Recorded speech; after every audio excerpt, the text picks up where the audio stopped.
નમસ્તે, જય શ્રી કૃષ્ણ. હું નેહલ વાડોલિયા. થોડા દિવસ પહેલા કરણ જોશીએ તમને એક સફાઈ આપી છે એક વિડીયો તરફથી, રાઈટ, કે હેકરે આવું કંઈ નથી થયું, જૂની વાત છે, હેકરે લખ્યું છે.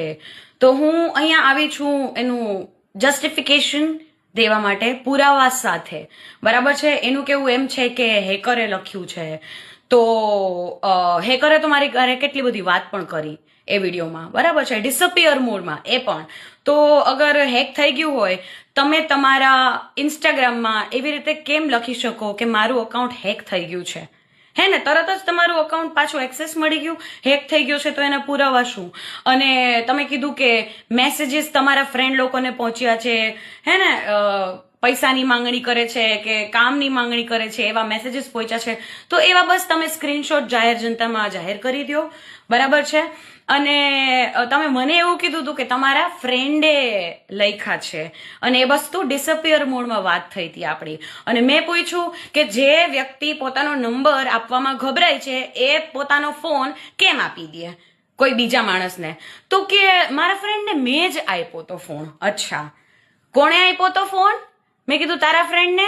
તો કે મેં જ આપ્યો તો ફોન. ઓકે, તમે જોઈ લો, એના રિપ્લાય જોઈ લો, બરાબર છે, ડેટ સાથે તમે જોઈ લો. અહીંયા ડિસઅપિયર મોડ ને બધું થયું હતું, અને મેં જ આપ્યો તો જોવા. ઓકે, પછી પણ ઘણી બધી વાત થઈ. એના કહેવા પ્રમાણે આ બધી વાત પણ હેકર જ કરી રહ્યો છે. અને આ માણસ મને, અમારી કોઈ દિવસ ડિસઅપિયર મોડમાં વાત જ નથી થઈ. પહેલી વાર એવા મેસેજ જ્યારે આવ્યા તો એ બધું ડિસઅપિયર મોડમાં હતું. અને આ માણસે મને બહુ વર્ષો પહેલાં, જલ્દી બતાવી દઉં તમને લોકોને, મને મેસેજ કર્યા હતા, જોઈ લો તમે, બરાબર? અત્યારે મને બેન કહીને સંબોધી રહ્યા છે, આ જોઈ લો. એણે મારી સિરીઝ જોઈ હતી, બરાબર? આ લાઈક મેં 2026માં કર્યું છે, એના મૂવી, અને મારું મેં સ્ટોરી મૂકી હતી ને પછી, બરાબર? એટલે એક કોમન ફ્રેન્ડને મેં ફોન કરીને વાત કરી કે આ વસ્તુ મને હજમ નથી થઈ, શું કરવું છે આમાં. પછી એ લોકોએ ટાઈમ લીધો સોરી બોલવા માટે, અને 26 તારીખે ગ્રુપ કોલ કર્યો. જો મારા કહેવા પ્રમાણે મેં તમને કીધું, ગ્રુપ કોલ આવ્યો હતો આટલા લોકોનો. નંબર આમાં આવી જશે, એક જ મિનિટ બતાડું તોય.